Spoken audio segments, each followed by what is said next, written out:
Shave my loves. This your girl, Lippin Scottish, the Georgia Peach, coming at you one more again with Mandy P Hall. That's a Mandy P Hall.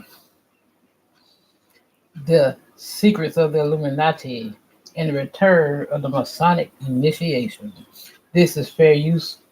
Fair use for educational purposes only. Under the Fair Use Act of 1976, USC 107, which allows for fair use for educational purposes such as criticism, news reporting, etc., which might otherwise infringe upon. This is fair use.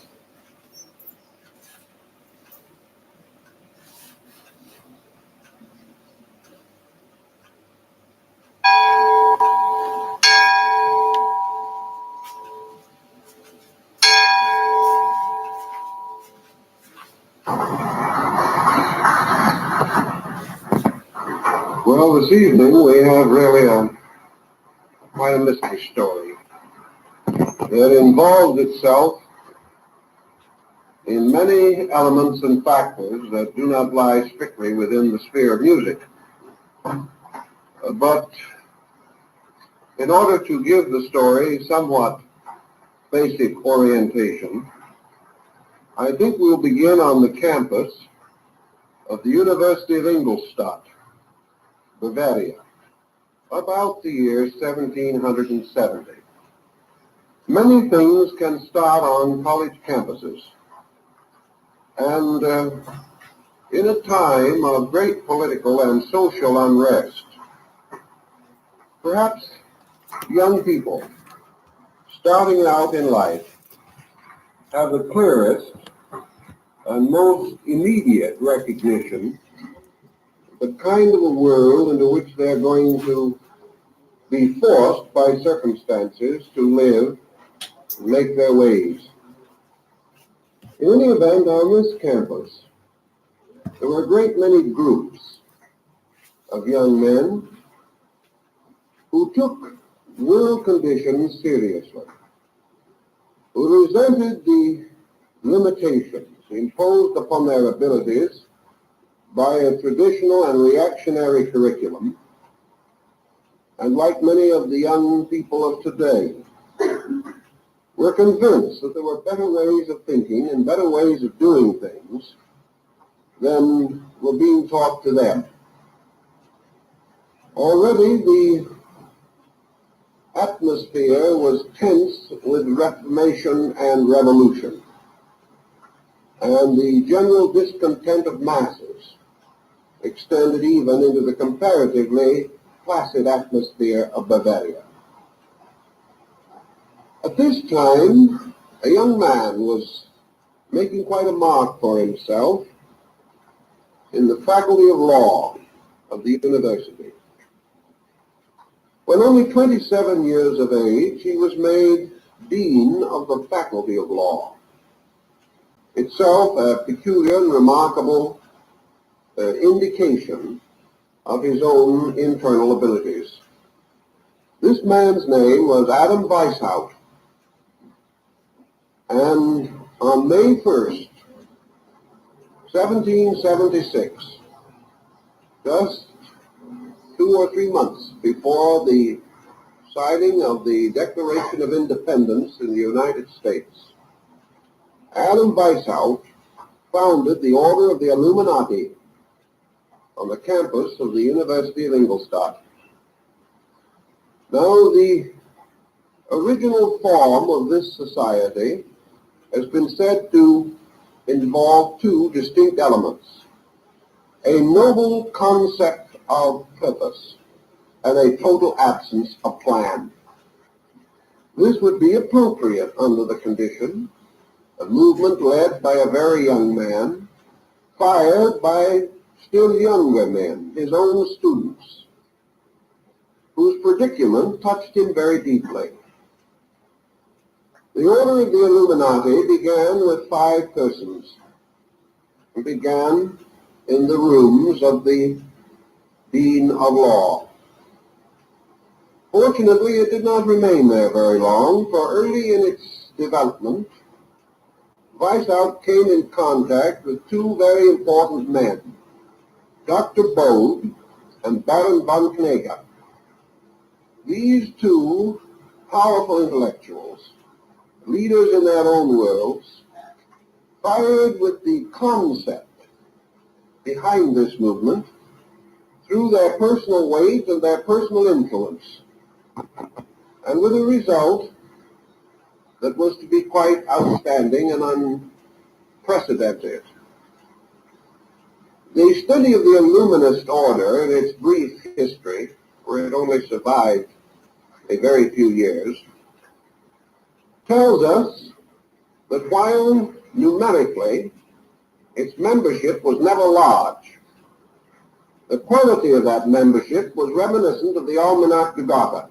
Practically every important man in the progressive motion of European life, including a number of princes and rulers, were members of this fraternity. One of the earliest actions decided upon by Weishaupt was the tremendous necessity for the maintenance of complete secrecy. At that time, Ingolstadt was a nominal Jesuit college, and for many years to come, the struggle between the church and the liberals was to be heated and constant. And so the Illuminati devised an ingenious scheme. They took a map of Europe and they divided it according to a map of the ancient world, restoring in different places the names of then forgotten or at least long dead empires and kingdoms. They then divided their own members, assigning to each one a classical name by which it would be almost impossible to identify them. And they wrote their own sort of private historical geography of world situations.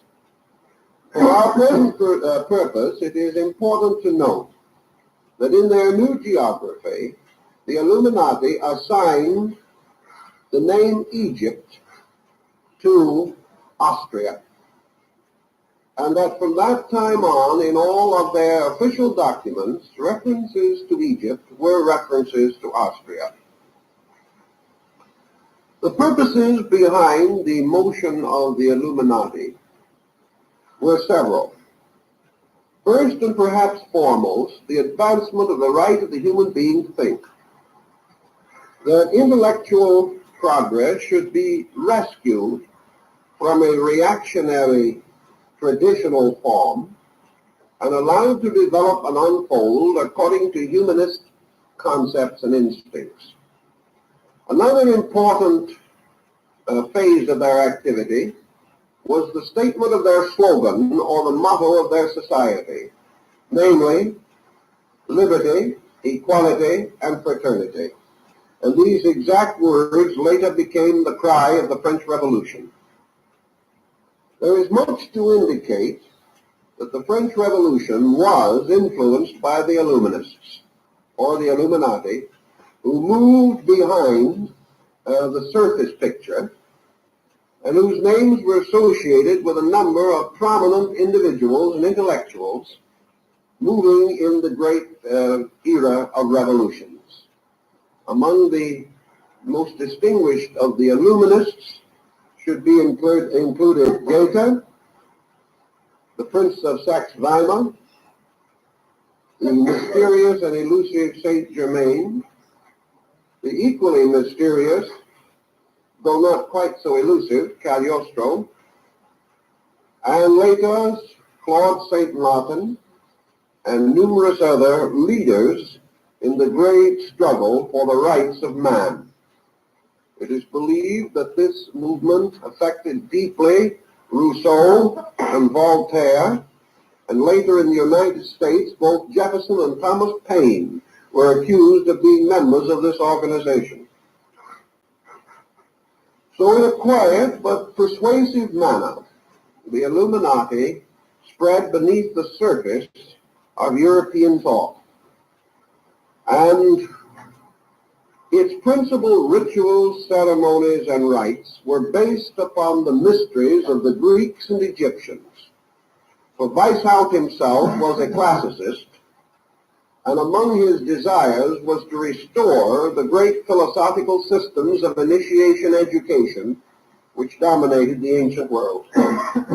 He was unable to attain this end, but he still struggled valiantly toward it, and in their brief span, the Illuminati became a most disconcerting force in European politics, largely because they were so difficult to identify, and their presence was universally suspected, whether they were there or not.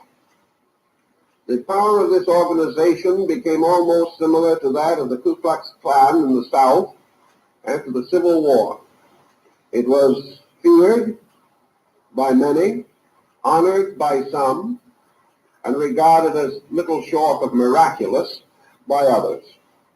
It gradually attracted to itself an elaborate symbolism derived partly from alchemy, partly from mythology, partly from Kabbalism, and all the mysterious secret societies of the 16th and 17th centuries.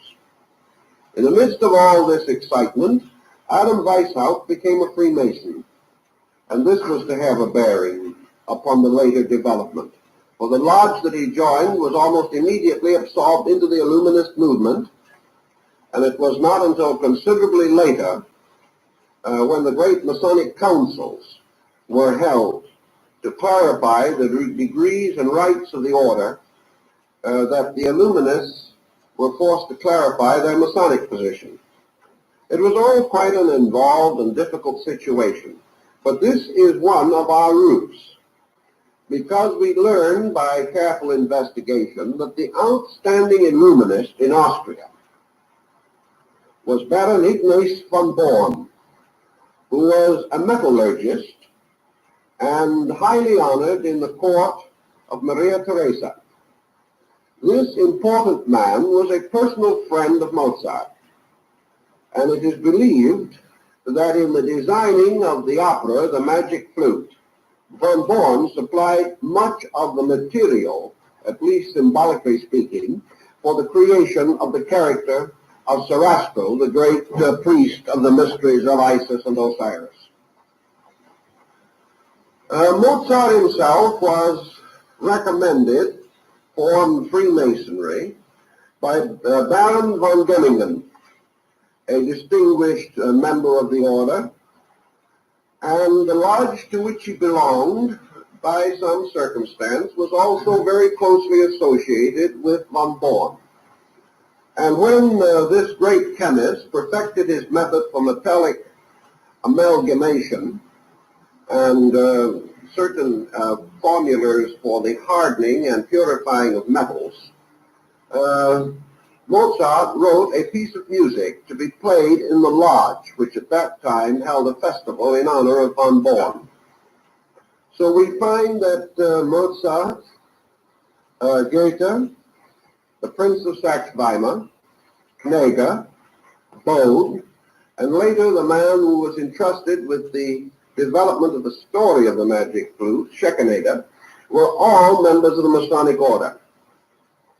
This has certain bearing upon our problem, but we will pause in this direction for a moment and go back into another interesting byway that leads in the same general direction.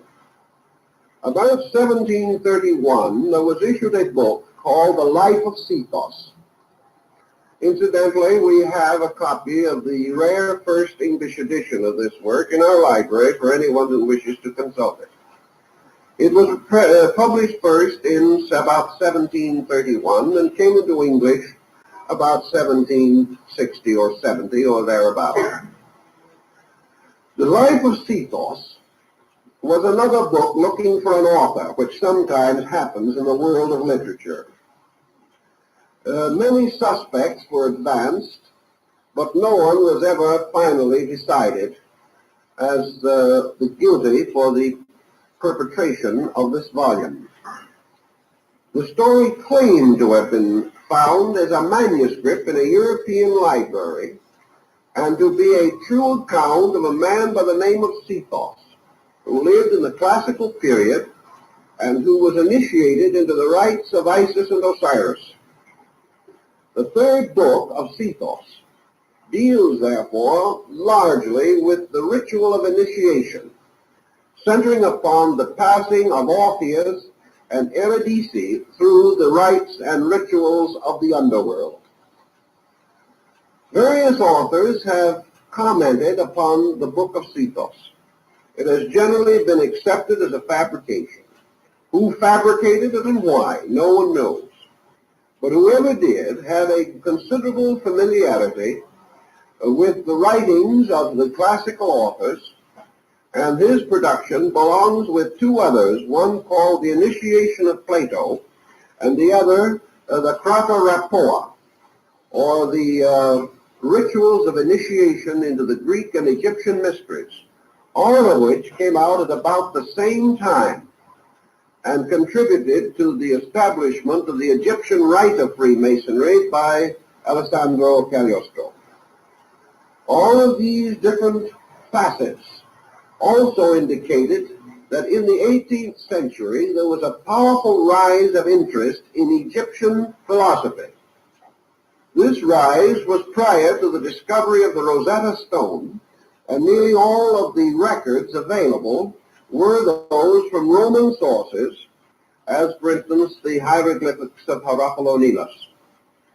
In any event, however, there was a fanciful restoration of Egyptology, and this continued to remain more or less imaginative until, through the cooperation of Napoleon, the Rosetta Stone was made available to the students of Egyptology in Europe, and Champollion supplied the necessary key to its interpretation. So we have the Book of Sethos, probably itself originating in one of the secret societies of Europe. Written for a distinct and definite purpose, this purpose very close to its ultimate adaptation by Mozart. These elements, then, seem to tell us something of the background of what has sometimes been referred to as Mozart's comic opera. This is a bit of an exaggeration, for there is nothing really less comic than the concept or the purpose behind it. I think we also have to bear in mind just a little something about Mozart himself. We know him as a musician. We know him as a man struggling for years against poverty. We know him as a genius and an artist, and then practically an infant prodigy. But perhaps what we do not know about him was his fiery patriotism. He was a man moved from within himself by exactly the type of motivation that inspired Weishaupt in the founding of the Illuminist movement. It has never been possible to prove by documentation that Mozart belonged to this order, but certainly his sympathies were strongly with it. He was a patriot. He was fighting desperately, as maybe later we find in the case in Hungary of Katofi Sándor, also a poet, also a mystic, fighting desperately for the freedom of the Magyars. This great struggle for mental or intellectual emancipation in Europe influenced Mozart's career to a large degree to its economic detriment. His very dislike for patronage, as it had been previously doled out, his resistance to merely becoming a pawn, a musical pawn, in the court of Austria, contributed to his impoverishment, probably his discouragement and early death. But we know Mozart was a person of great humanitarian convictions. And perhaps in the story of the Magic Flute, he has summarized or brought together the choicest of his reflections, and with the assistance of those who cooperated to make the project possible, he was able to fit together a very convincing and very wonderful allegory. It is also noted in the libretto of the Magic Flute that while mysteries, symbols, and even occasional Masonic emblems appear and are used, there is not one single line of the opera that can be considered in any way an expose of Masonry. Evidently, Mozart, being himself under the obligations of the craft, was exceedingly careful and conscientious in producing a fantasy that was essentially Masonic and yet without any direct bearing which might be regarded as an expose of Masonry. Now, the interpreters of the story have a variety of possible selections upon which to base the purpose of the opera itself. Perhaps it would be well, therefore, to point out that at that time, Masonic lodges in Austria were having a rather bad period. Maria Theresa was violently opposed to the order, but her son Joseph II was himself a Mason, and this brought the controversy directly into the royal household.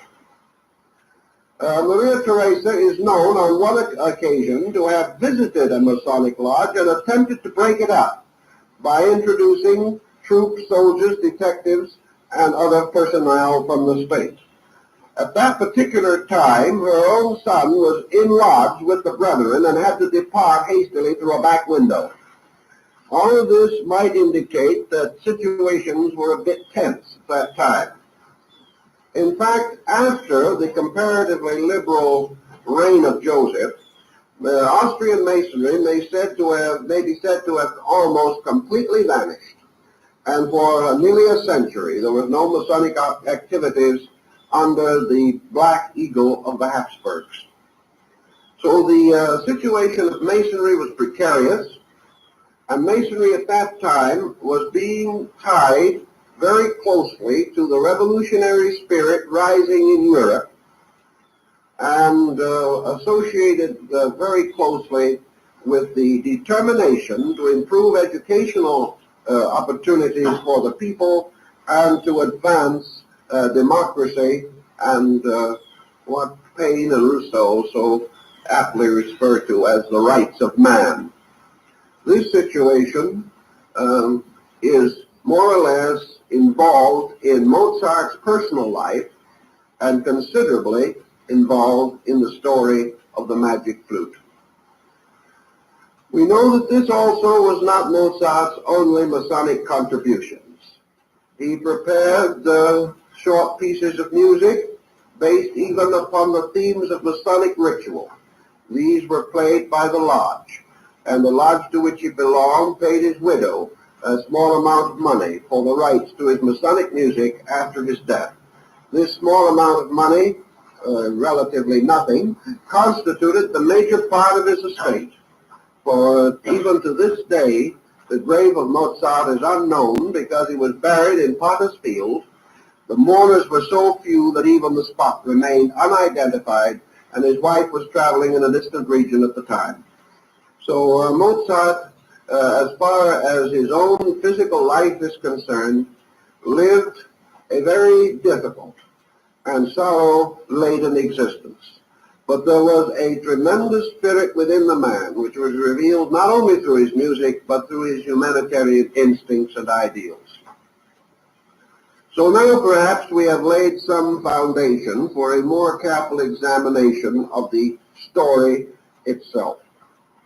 The story of the magic flute is a comparatively simple one, but it has a number of interesting minor involvements. In the first place, it deals with a romantic fairy tale situation, derived in part from the mythology of the ancients, especially the abduction of Persephone by Hades, which of course ties it directly to the Eleusinian mysteries of the Greeks.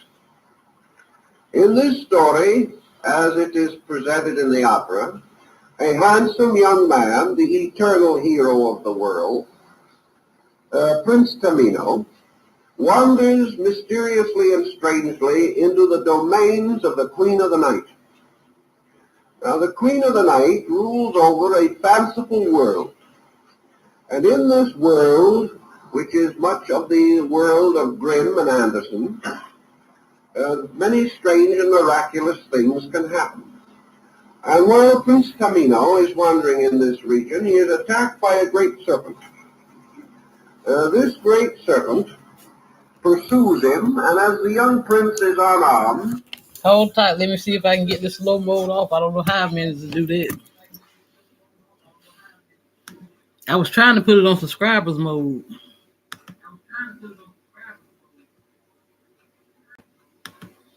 I guess I had to go to edit.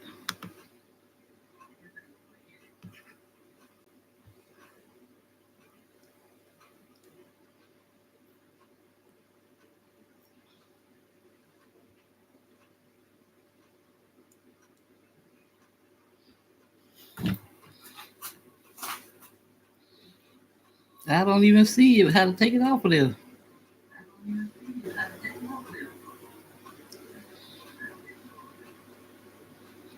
Let's see, hold on.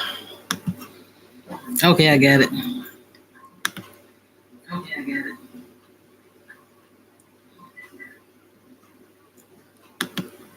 Okay.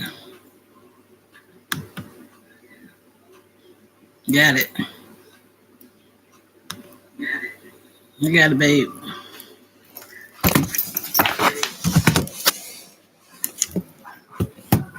He finds great difficulty in escaping and gives up all hope that his life will be spared when three mysterious maidens called genii appear, armed with spears with silver points.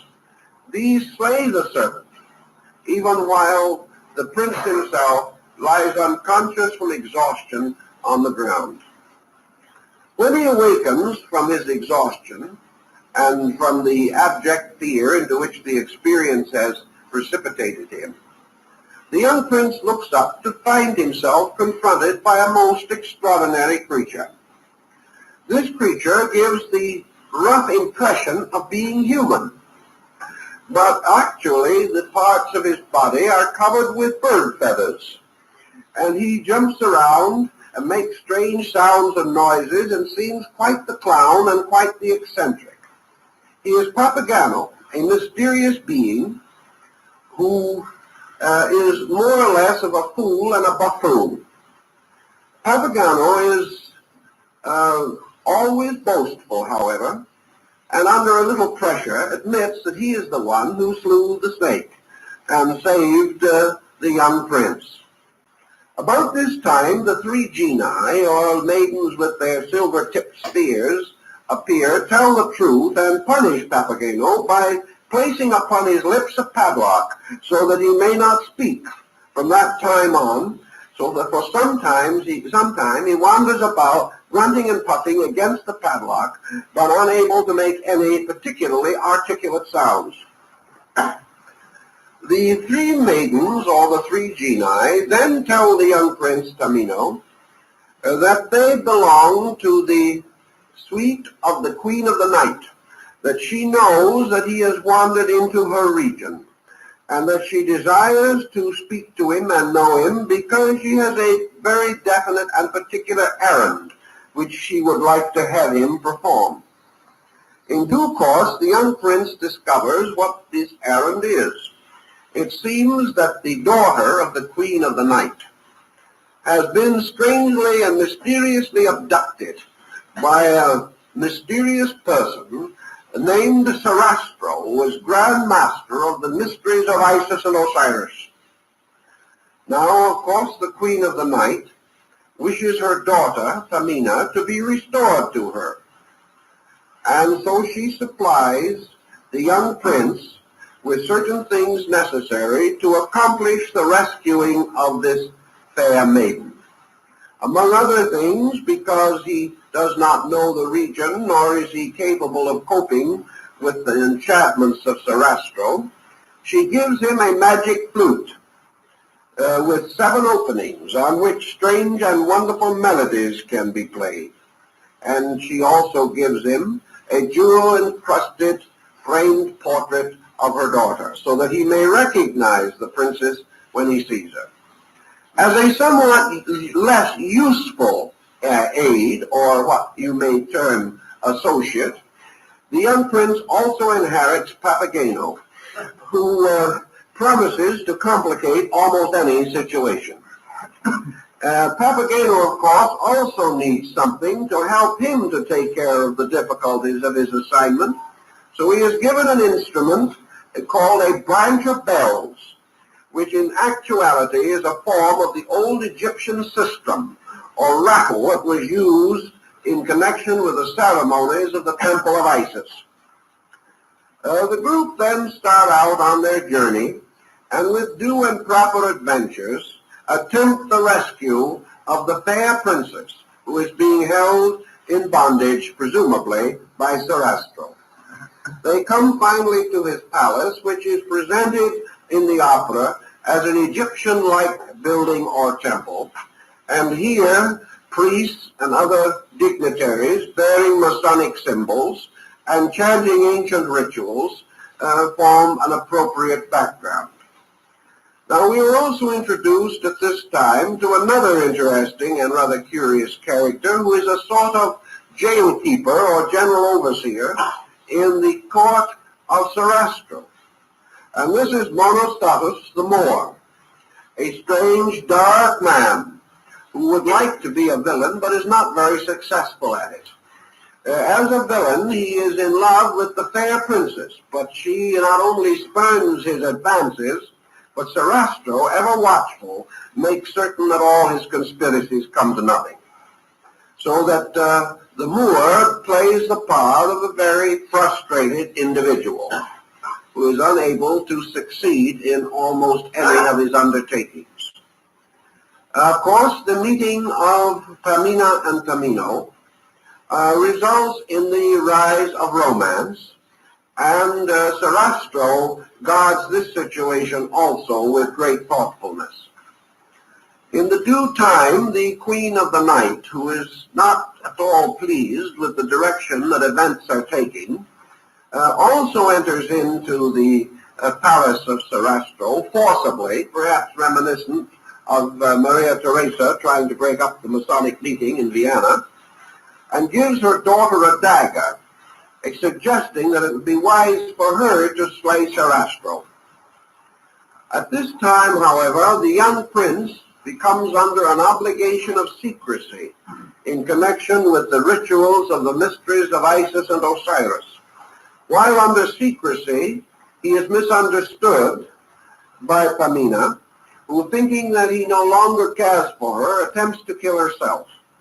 The plot becomes more and more complicated at this time, but in their attempt to leave the palace or to leave the shrine of initiation, the two young people come under the direct influence of Sarastro, who prepares them and for them the elaborate ceremonial of initiation into the rites of Isis and Osiris. While wandering about also in the mysterious underworld, Papageno has quite a little experience of his own.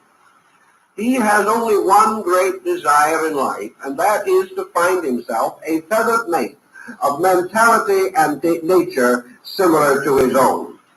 Because he is quite an eccentric, it looks very doubtful if he'll ever succeed. But in this underground and subterranean region of mysteries, he is confronted with an ancient witch, or hag, who is about as little what he demands as anything could possibly be.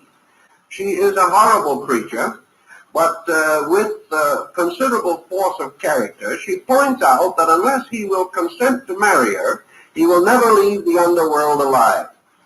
This is a very doubtful situation, and leaves poor Papageno, who is no hero at any time, with very little choice.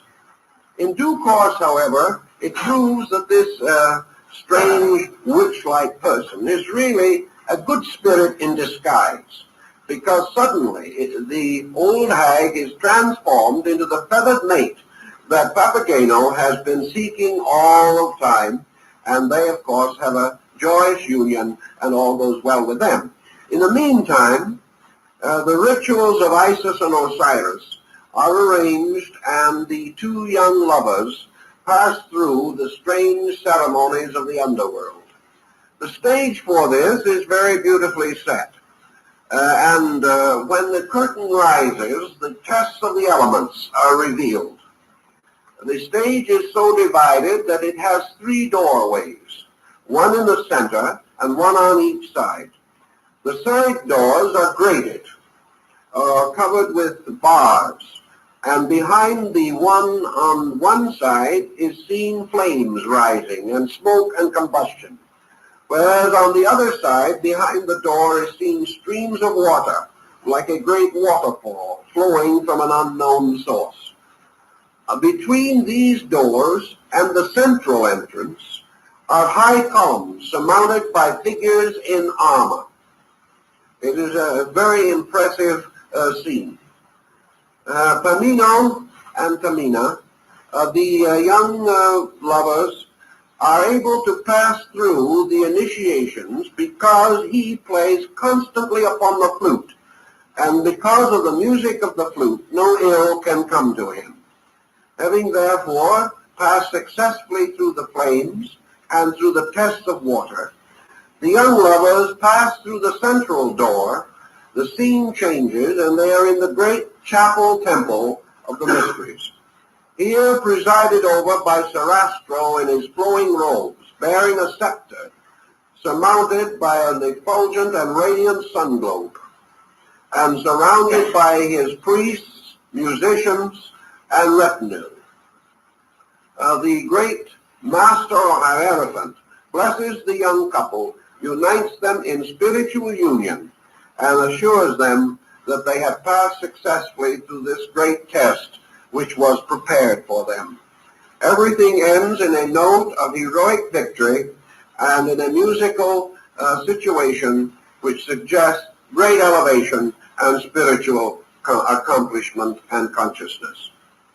This is, in very brief, the story of the opera, and it is upon this foundation that the various critics have attempted to explain it, interpret it, and discover its inner meaning. At least 5 different systems have been applied to the interpretation of the magic flute. These cover almost every phase of contemporary life and philosophical abstraction. First of all, it has been assumed, for example, that the Queen of the Night represented definitely Maria Theresa. This concept is extended also into other phases. The young prince, Tamino, is believed to be Joseph II, who was in favor of and a protector of Masonry in Austria. By this same concept, Tamina is the Austrian people whose salvation and redemption the young prince is determined to advance. Sarastro is a combination of masonry, science, knowledge, education, and reason, representing practically all of the forces of the new humanism and the spirit of progress and liberation, which is to initiate the people of Austria into psychological and even literal democratic living and thinking. In this same concept, the Black Moor, Monostatus, becomes the symbol of the Jesuits, which at that time were regarded as particularly difficult because a certain man under their influence by the name of Hoffman was responsible for scandals against Masonry which caused the closing of the Austrian lodges.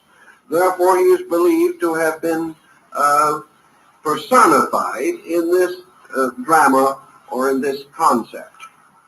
Thus, the drama would be very largely an unfoldment of the political life of the time. But it is quite improbable that such exhausted Mozart's original intention, because he certainly used a favorable situation, because in many respects, the more the interpretations, the more numerous the viewpoints, the more certain the real meaning could be concealed because it was always possible to blame it to this or blame it to that and keep it away from those who might otherwise be moved to act against it in a powerful and organized manner. As a fantasy, it could be produced and presented, where if the same remarks had been made in a severe literary style, the author would probably have been subjected to extreme punishment, imprisonment, or exile. Now, when we go into this question a little further then, we realize that the entire drama, derived in part at least from the life of Cephas, does go back to a certain degree into the rituals of the old mysteries, where much more than contemporary politics would be considered. We recognize under the veil, therefore, of the Queen of the Night, the ancient goddess Kori, or Ceres, who was the strange and peculiar patroness of the harvest and of the rituals of food and plenty and the home, and to a great degree the entire normal or moral life of mankind. It was the daughter of Kori, Proserpine, who was abducted by Hades or Pluto and taken into the underworld. The abduction, therefore,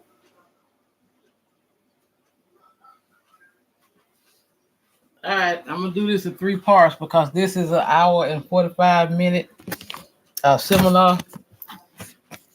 So we're right at 40 minutes now.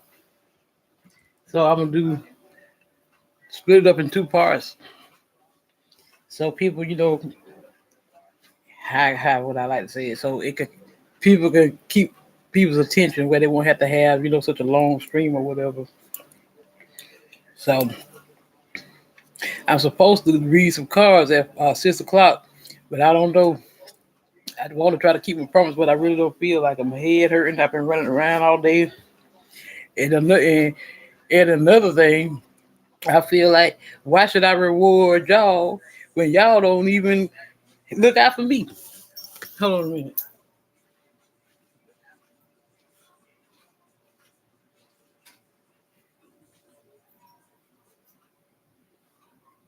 No.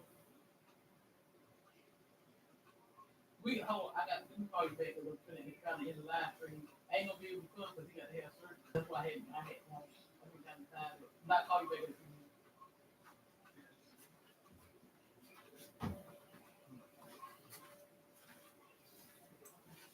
That was my brother calling me.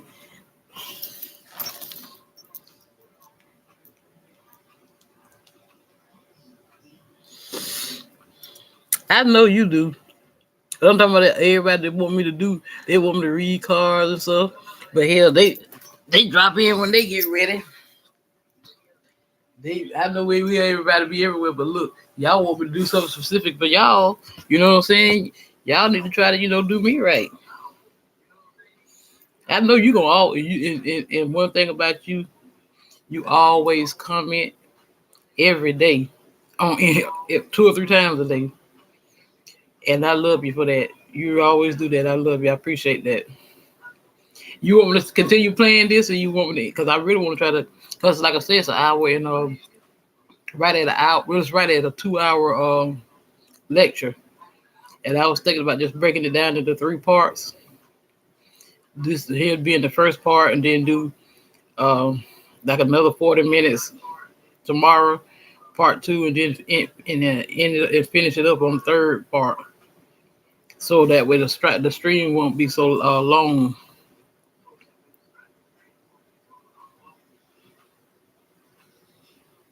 Oh, where you be at anyway, Charles? I don't be seeing you. I guess me and you don't be in the same circles. Oh, you here, Ghetto Child?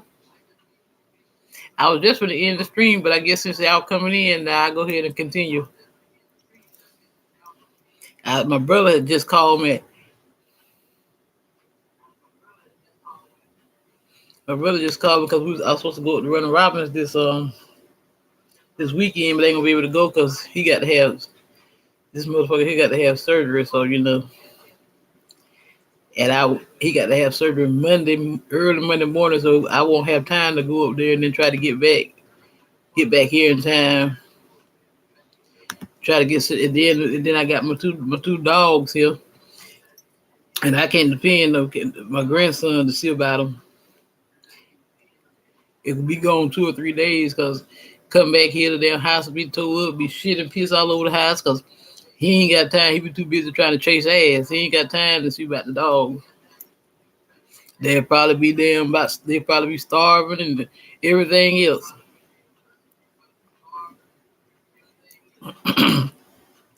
Yeah, he got to find out. He see that's what I say. That's why I don't worry about things. When you do people wrong, shit always gonna come back on you. I don't wish ill on nobody. I only pray for people. I only wish the best for people. But you can't go around and do God's children all kind of ways. Think you can talk to people all kind of ways just because they decide that they want to take their power back, stand in their truth, and speak their truth and stuff, create boundaries, and just tell you what it is. All that control shit is over with. If you don't like it, so what? You left, but you brought your ass back. But you still thinking shit gonna still fall back. No, I'm standing firm on what I said. Still ain't gave him no pussy. He wanted some. He thought I was gonna go down and get. I ain't giving you no head. I meant that shit. I ain't giving you none. Period. Not until you get ready to give some.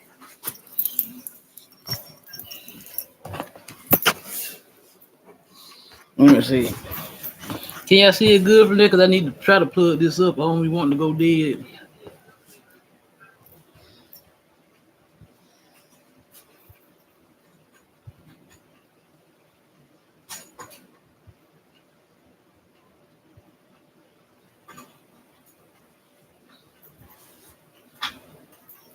You can, oh Lord, all you want to. I admit what I said. I said what I meant, and I meant what I said.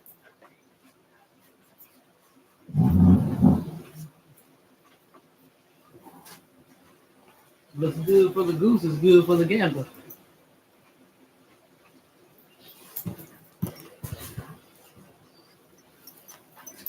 See if y'all can see that pretty good there. See, I might put the speaker over here. That damn phone again.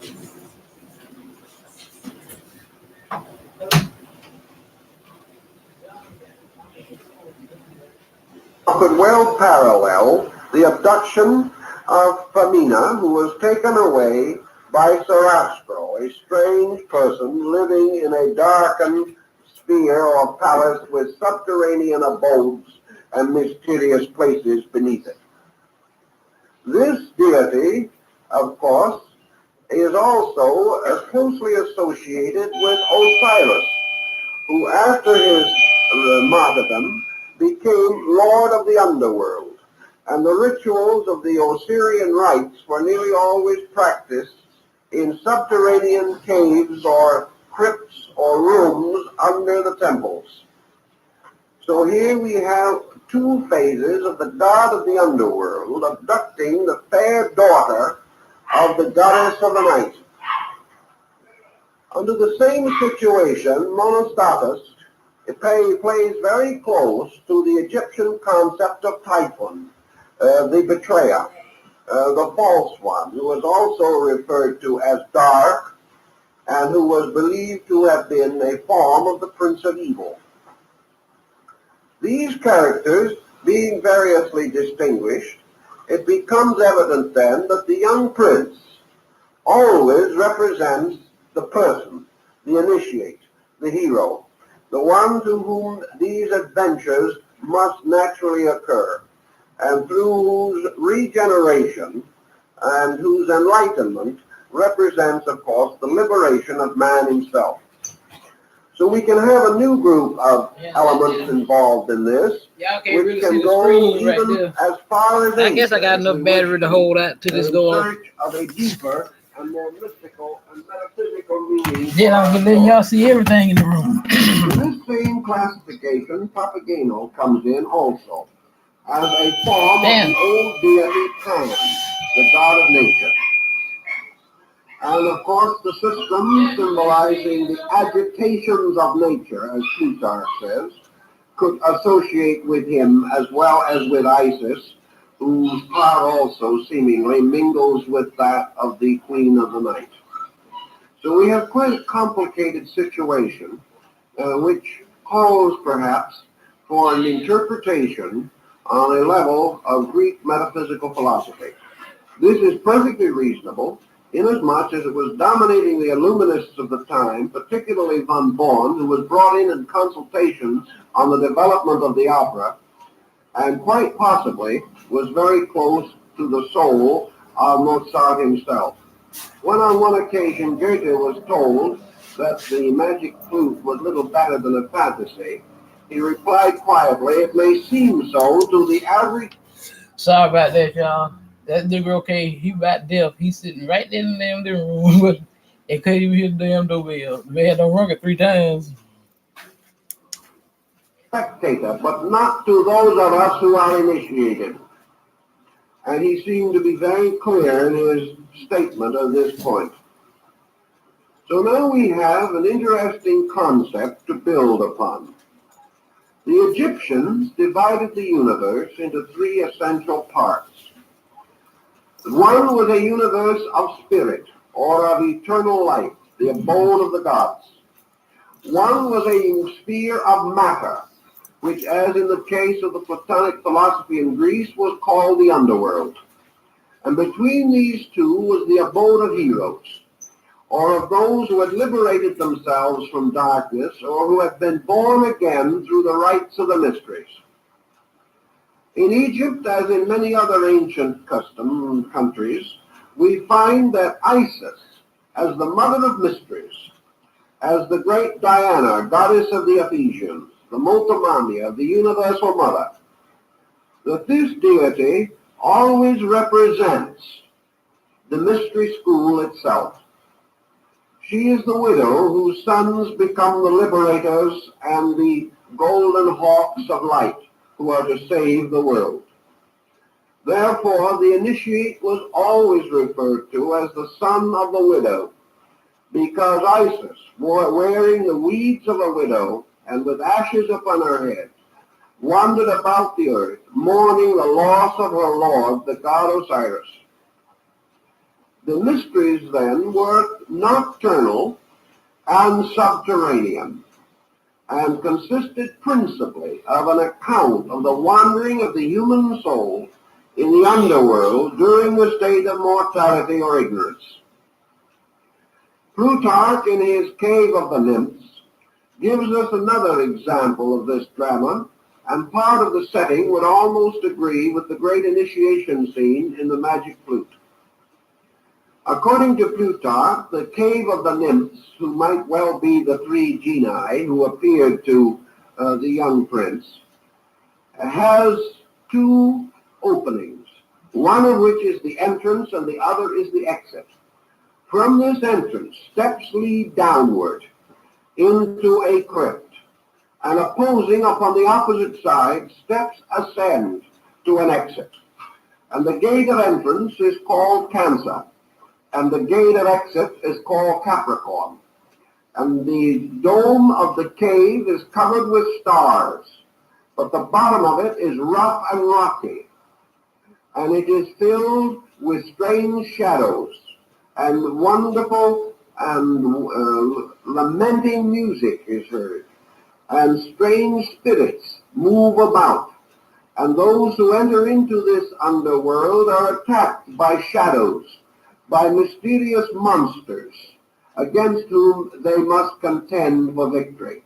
The same situation was set up in the catacombs under Rome in the celebration of the ancient Mithraic mysteries. And when the Emperor Commodus was initiated into the Mithraic rites, he was attacked by phantoms and defended himself so vigorously that he killed one of the priests accidentally, who was disguised as a phantom. The dramatic ritual seemingly affected the emperor a little too strenuously. As the ritual of this situation proceeds, we see that through the gate of birth, man descends into a dark world, ruled over by mysteries, ruled over by mortality and death. And in this world, which is also the world of Pan, the world which we referred to in our last discussion, in which Mephisto plays the part of the deity Pan. In the magic flute, Pan is a more or less helpless creature, a mountebank, but does still represent the accidents and vicissitudes of nature and of the rustic or natural situation of primitive mankind.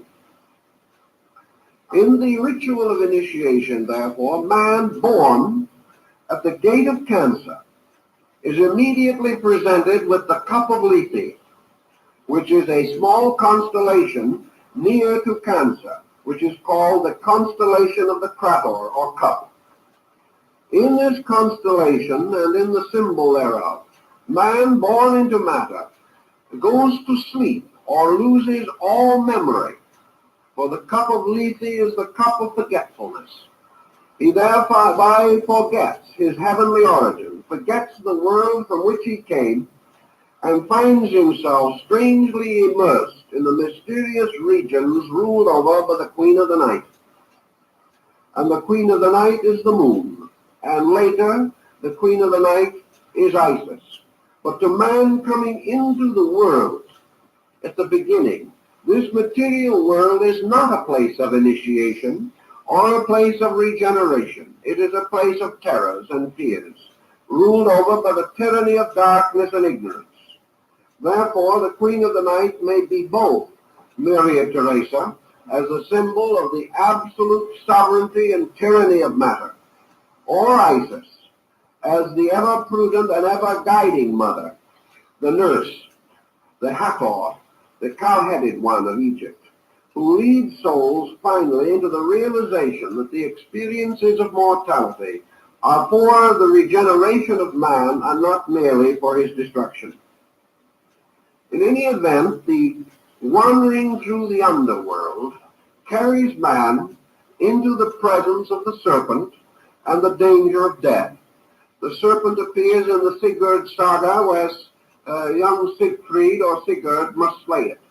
And the slaying of the dragon, or the serpent, as found in the myth of St. George of Cappadocia, also comes into this picture.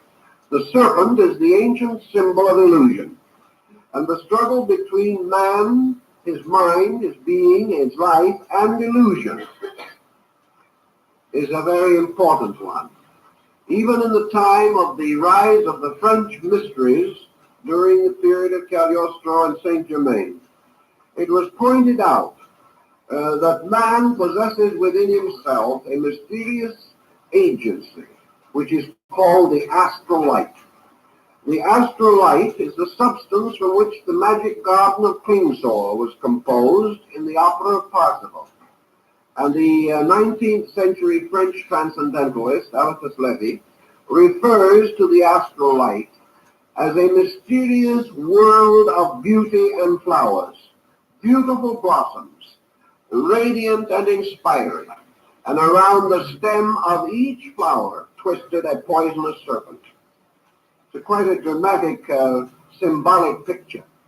But the world of the astral light is simply the sphere of human imagination, uncontrolled and undirected by reason.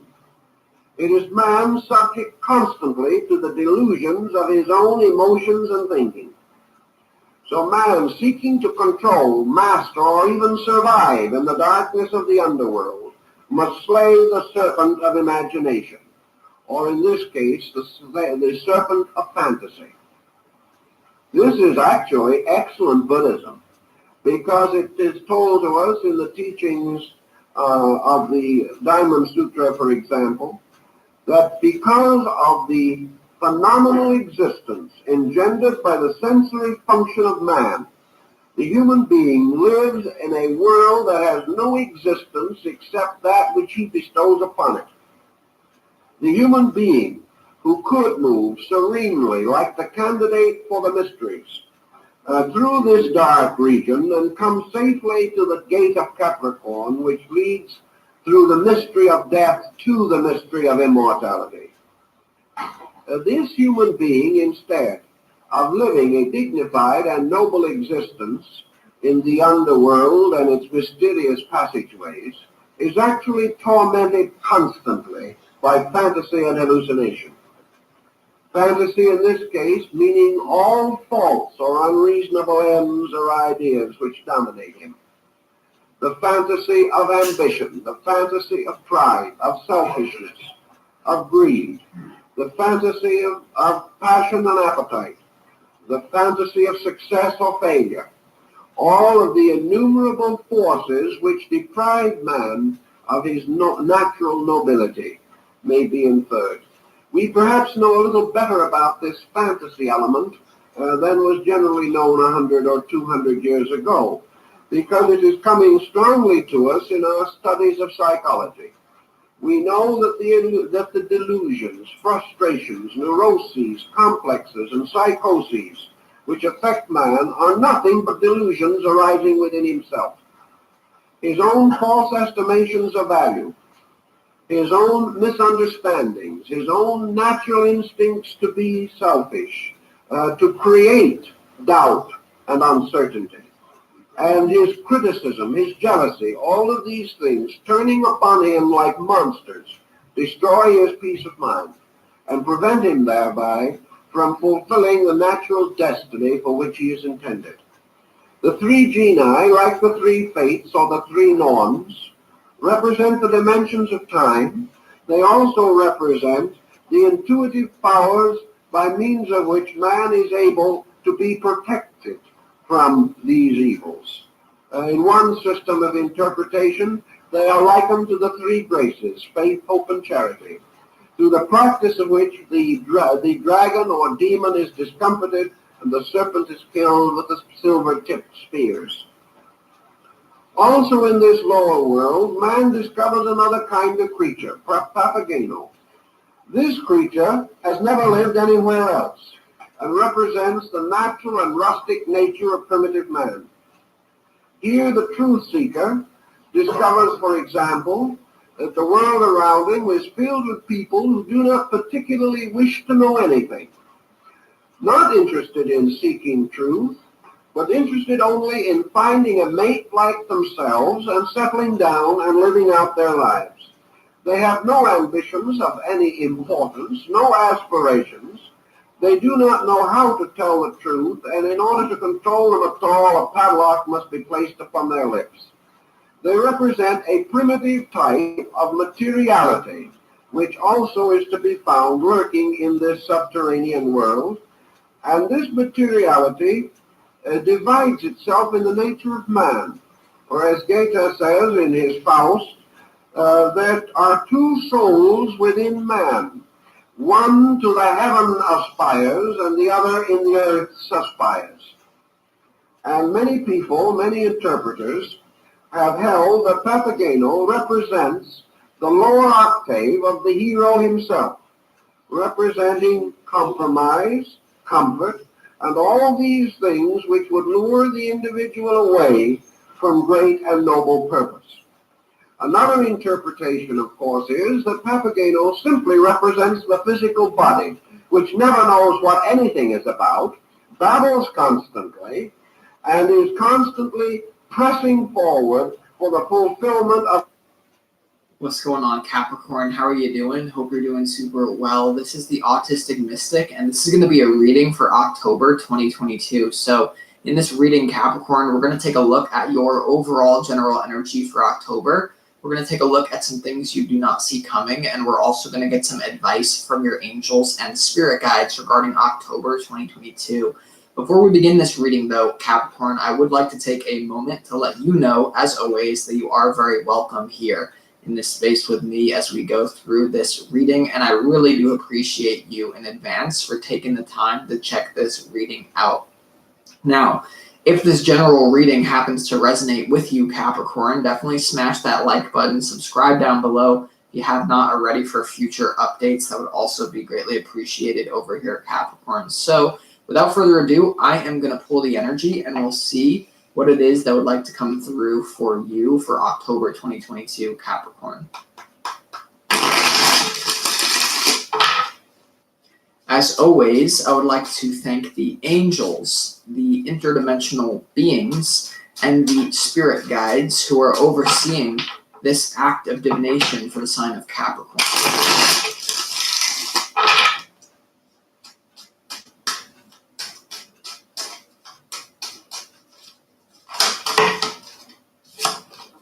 A little too many cards, right?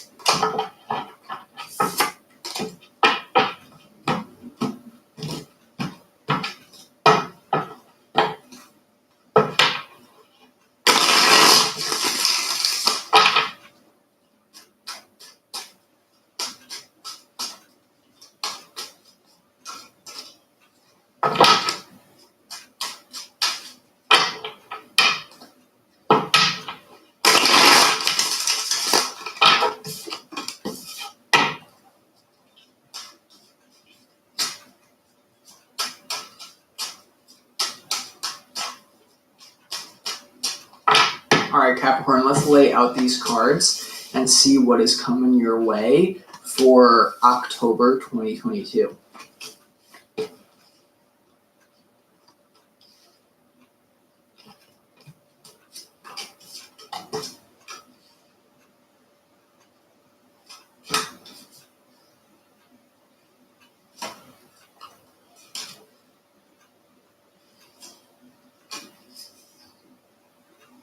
Okay, Capricorn, definitely there's going to be a new direction, a new fun direction that you're going to be moving into, but it's going to be feeling a little bit mysterious for you in October 2022. I really do want there to be, there's an emphasis from Spirit here to you that you're going to be moving into uncharted territory for basically, especially when it comes to your emotions and what your mind is telling you you want.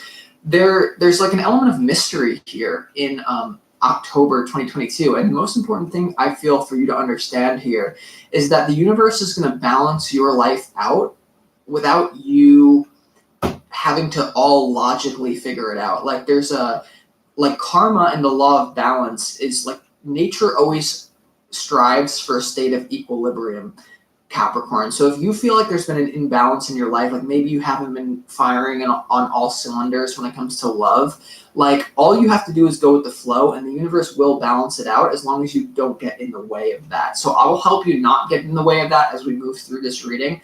But let's start off with your opportunity. Your opportunity, Capricorn, is the Three of Swords. All right. So with the Three of Swords being here in your opportunity, there really is, you need to look at how past pain is holding you back from adventuring in the physical world. And especially when it comes to opening up your heart and connecting with other people. Like there's something here, Capricorn, with the Three of Swords, really looking at your own pain. There's an opportunity to look at how you've been hurt in the past and how subconsciously it's actually created a bubble around you to where you don't even know the bubble exists. And it could have been for like years or months you've been living in this like self-contained bubble. Like there's something about you being in your head without knowing that you're in your head, because it's like something bad happened in the past. You were hurt by another person and you've set your life up to where it's in this box now, but you don't even know it's in the box. And advancement, expansion, happiness is going to lie on the outside of that box. But in order to get outside of the box, it's going to feel crappy. It's going to feel like you're giving up control. But you have to give up control, especially emotional control, like being willing to feel something, your emotions. A lot of times, some of you might be having a hard time feeling your emotions. Also, for some of you though, if you're linked up with one individual in love, Capricorn, I'm getting strongly, it's time to recognize an incompatibility. You'll know who this is. If you don't really know someone, it's a new person. I'm not talking about that. I'm talking about someone who's been in your life in love for a long time. It's like, if you know the incompatibility is there, why are you going to build a foundation on sand? It's just like, you know what I'm talking about for a lot of you. All right, so your challenge is the Knight of Swords, Capricorn. This is moving forward without thinking about long-term consequences of your actions. So the Knight of Swords here in your challenge, for a lot of you, I mean, for a select few of you, there could be someone coming a little bit too hot towards you in love. I'm getting that, Capricorn. Like if there's someone pursuing you in love, there might be a challenge where you like them, but it's going a little too fast. That's for some of you. For the vast majority of you though, Capricorn, with this Knight of Swords in your challenge, you're trying to plan it out too much. And once again, it's like if anything feels like a little bit uneasy, you're not willing to get out of that box. A lot of you don't even know that box exists though.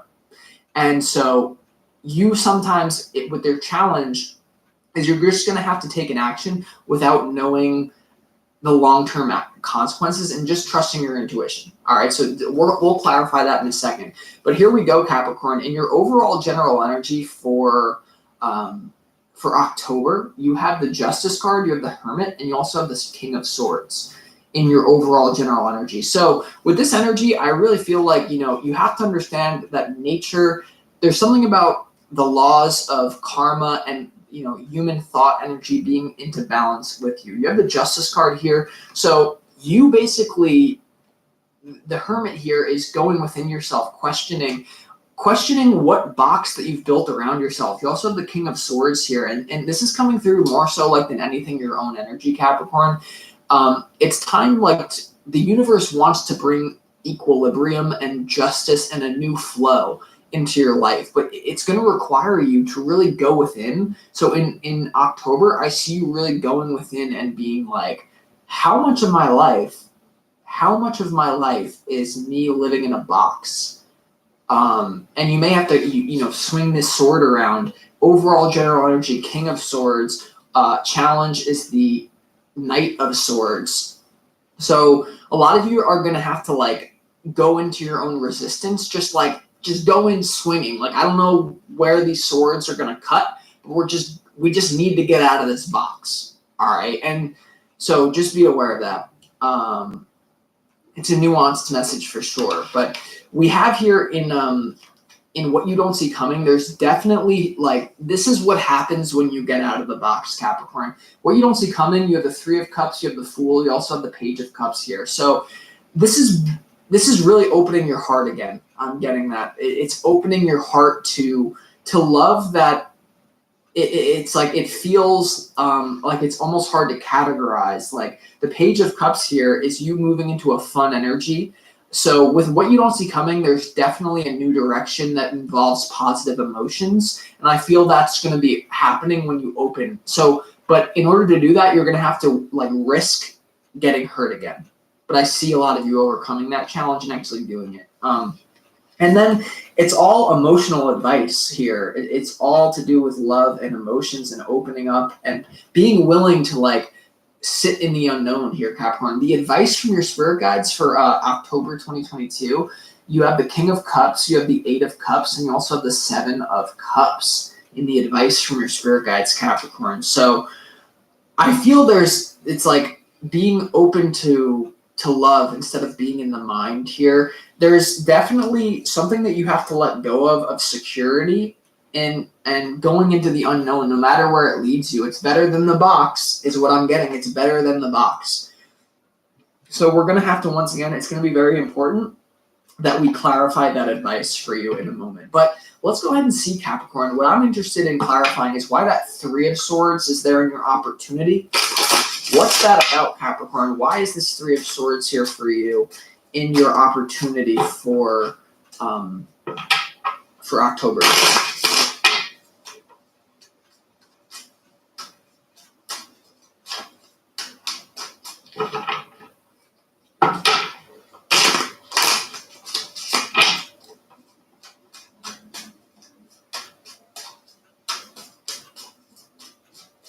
The Three of Swords in your opportunity, Capricorn, is clarified by the Tower, by the Six of Cups, and also by the Moon.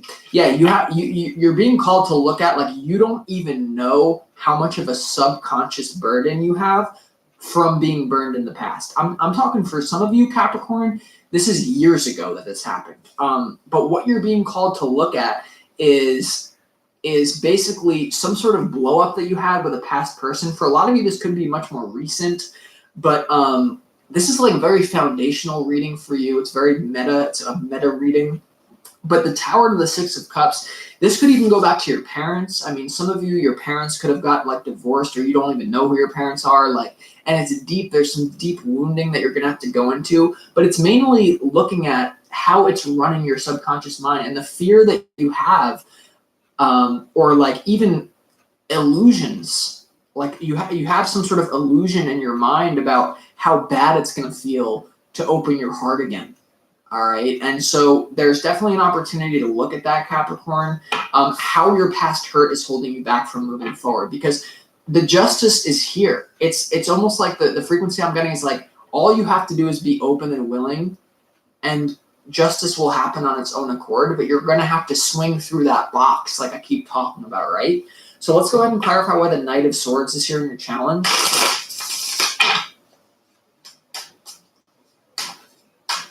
Definitely, why is the Knight of Swords here in your challenge, Capricorn?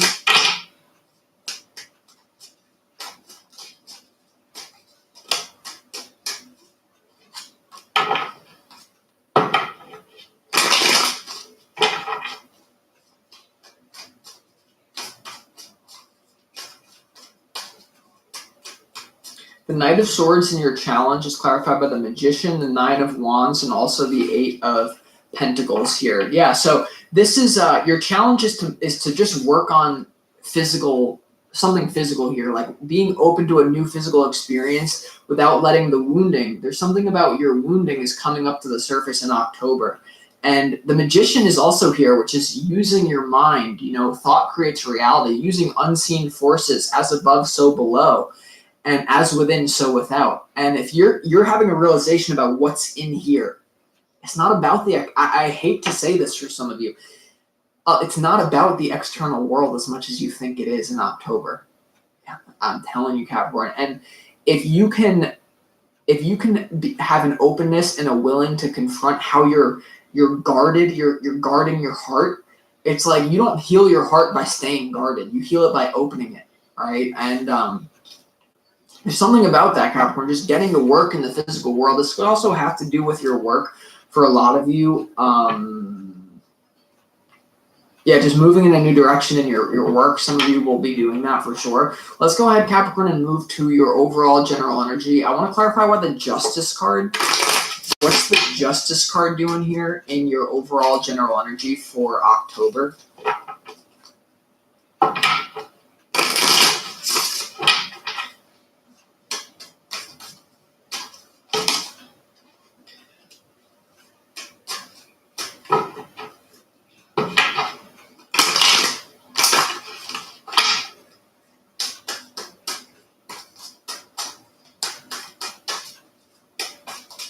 The Justice card is clarified by the Two of Pentacles, the Six of Wands, and also the King of Swords here.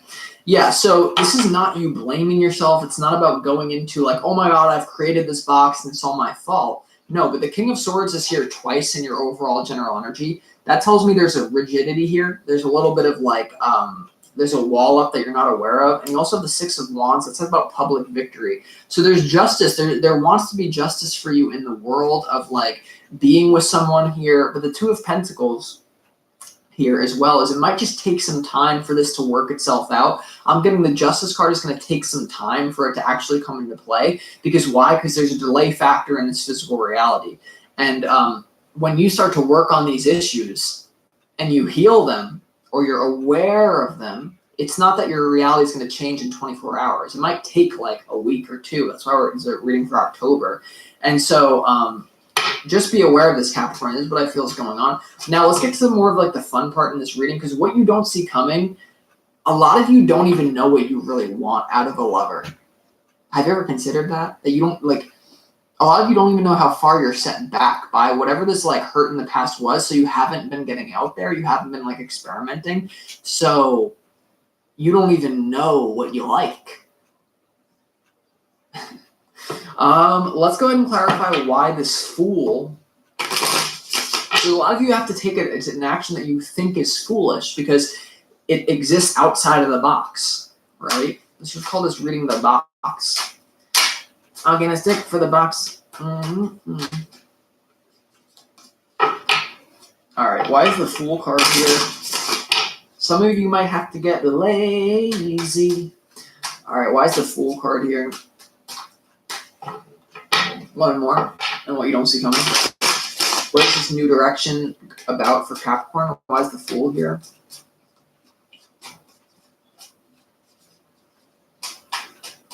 The Fool, Capricorn, is clarified by the Temperance card, the Death, and also the Six of Pentacles here. So yeah, this is a new direction towards emotional healing, okay? Definitely healing when it comes to your emotions. That's why all the advice is all cups.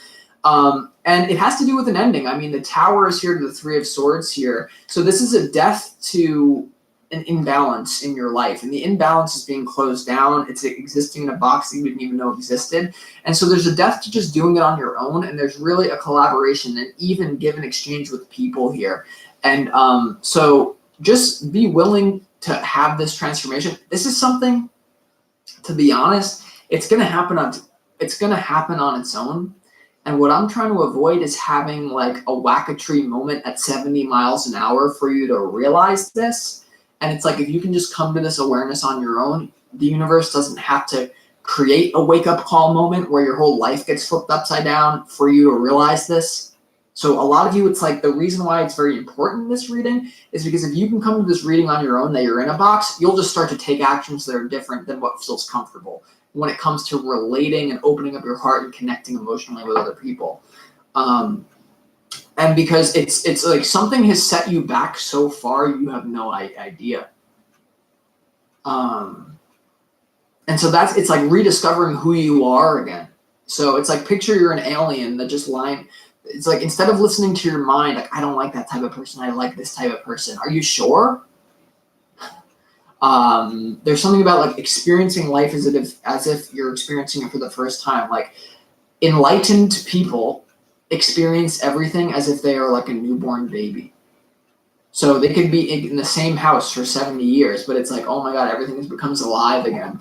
All right, let's go ahead and get this advice from Spirit. Let's clarify why this. I'm interested in this Eight of Cups here.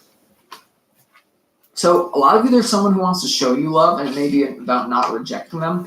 Not really. It's more of like an introspective reading. Why is the Eight of Cups here for you, Capricorn, in your advice from Spirit? What is it that you're leaving behind and moving towards? I'm finna hop out of here and jump on StreamYard and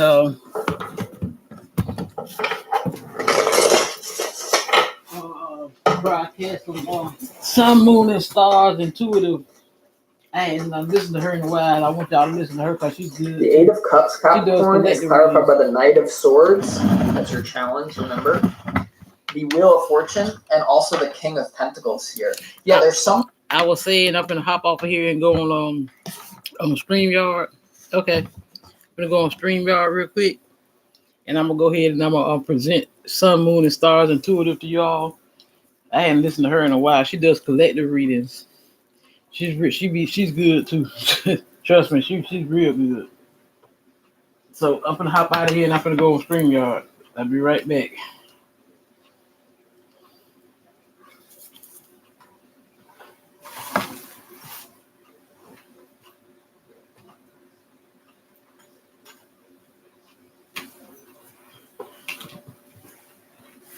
Oh, yeah.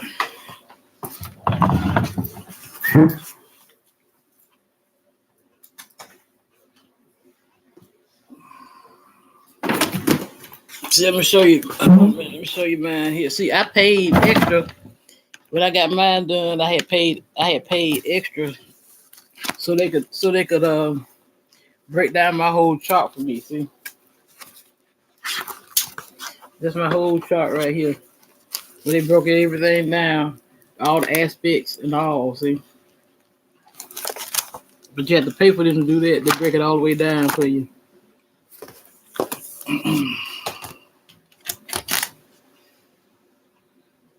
As above, so below. As within, so without.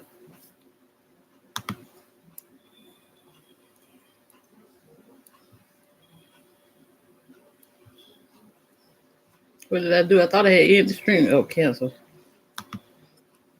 Okay.